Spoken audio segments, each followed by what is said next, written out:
Hello student. आज मैं आपको बताऊंगी परिमेय संख्या की परिभाषा। परिमेय संख्या क्या होती है? गणित में हर जगह आपको परिमेय संख्या का सामना करना पड़ता है। परिमेय संख्या क्या होती है, इसके आगे आने वाले वीडियो में मैं आपको परिमेय संख्याओं को जोड़ने का नियम, घटाने का, गुणा और भाग का नियम भी बताऊंगी। आज हम सिर्फ सीखेंगे परिमेय संख्या होती क्या है। आपने इस प्रकार की संख्याएं देखी होंगी, 2/3, ऋण 4/5, 11/6। ये इस तरह की संख्याएं, बटे वाली संख्याएं जो रहती हैं, उनको हम परिमेय संख्याएं कहते हैं। अब परिमेय संख्या की परिभाषा क्या हुई?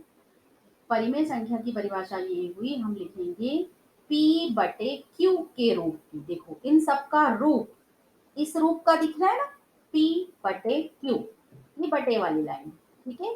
P/Q के रूप की संख्या, और जो ऊपर वाली संख्या होती है इसको हम कहते हैं अंश। हिंदी में कहते हैं अंश, इंग्लिश में कहते हैं न्यूमरेटर। और जो नीचे Q है, ये बटे वाली लाइन के नीचे जो लिखा है Q, इसको कहते हैं हर, means denominator. Numerator upon denominator, अंश बटे हर, मतलब P/Q के रूप की संख्या। सबसे पहले तो इनका रूप इस तरह से दिखती है, ये है ना।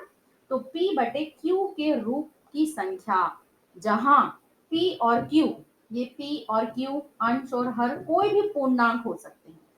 क्या हो सकते हैं? कोई भी पूर्णांक। पूर्णांक मीन्स धनात्मक भी, ऋणात्मक भी और जीरो भी हो सकता है। बट एक कंडीशन है, P और Q क्या हो सकते हैं? कोई भी पूर्णांक हो सकते हैं। कोई भी पूर्णांक मीन्स धनात्मक भी हो सकता है, ऋणात्मक भी हो सकता है और शून्य भी हो सकता है। परंतु जो Q है, परंतु Q मीन्स हर, Q मीन्स नीचे वाला हर, डिनोमिनेटर, ये जीरो के बराबर नहीं हो सकता। अंश जीरो हो सकता है पर हर जीरो नहीं हो सकता। मतलब अगर मैं लिखूं 2/0 तो ये परिमेय संख्या नहीं होगी, लेकिन अगर मैं लिखूं 0/5 तो ये परिमेय संख्या हो सकती है। अंश शून्य हो सकता है, हर शून्य नहीं हो सकता। तो परिमेय संख्या की परिभाषा क्या होगी? P/Q के रूप की संख्या, जहां P और Q पूर्णांक हो परंतु Q जीरो के बराबर ना हो, परिमेय संख्याएं कहते हैं। अब स्टूडेंट, एक बात आप सोचते होंगे, अंश को अंश और हर को हर क्यों कहते हैं, है ना।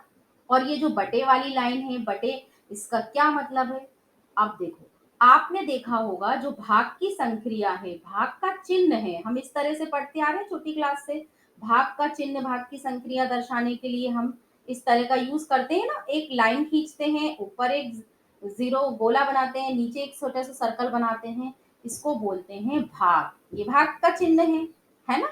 भाग मतलब किसी का अंश, कि मान लो पूरे एक एक भाग में से, एक आपके पिज्जा में से या एक रोटी का कितना भाग, आधा भाग, तिहाई भाग, चौथाई भाग, इसीलिए। और आपने भिन्न में, छोटी क्लास में आपने भिन्न में पढ़ा था। भिन्न मतलब एक भाग बताते हैं कि एक चौथाई मतलब चार में से एक, एक रोटी के चार हिस्से किए और चार में से एक हिस्सा ले लिया, चार में से एक। नीचे वाला क्या होता है? होल होता है, पूरा होता है, मतलब हर टुकड़ा मिला के होता है, हर भाग को मिला के बनता है। इसीलिए नीचे वाले को P/Q में नीचे वाला जो होता है वो हर भाग को दर्शाता है, प्रत्येक भाग को मिला के दर्शाता है, इसलिए नीचे हर को हम हर कहते हैं। और जो ऊपर वाला भाग होता है, चार में से एक, मतलब एक रोटी का हमने चार बराबर भाग किए और उसका एक भाग खाया। भाग यानी हिस्सा यानी अंश, एक अंश खाया, इसीलिए ऊपर वाले को हम क्या कहते हैं? अंश कहते हैं। इसीलिए न्यूमरेटर को हम अंश कहते हैं और डिनोमिनेटर को हर कहते हैं। और इसीलिए भाग का चिन्ह भी ऐसे ही बनाया जाता है, अंश बटे हर। तो बटे की लाइन मतलब भाग, बटे की लाइन मतलब भाग हुआ बच्चों। अगर कहीं 11/6 लिखा है तो इसका मतलब ही है कि आपको 11/6, 11/6 करना है, 11 में 6 से भाग देना है। तो आप समझ गए। एक बार और मैं रिवाइज कर देती हूँ, परिमेय संख्याएं क्या होती हैं? p बटे q के रूप की संख्या जिनका रूप ऐसा हो, और जहां p और q कोई भी पूर्णांक हो सकते हैं। पूर्णांक मीन्स धनात्मक भी, ऋणात्मक भी और जीरो भी हो सकता है। बट एक कंडीशन होती है कि q जीरो के बराबर नहीं होना चाहिए।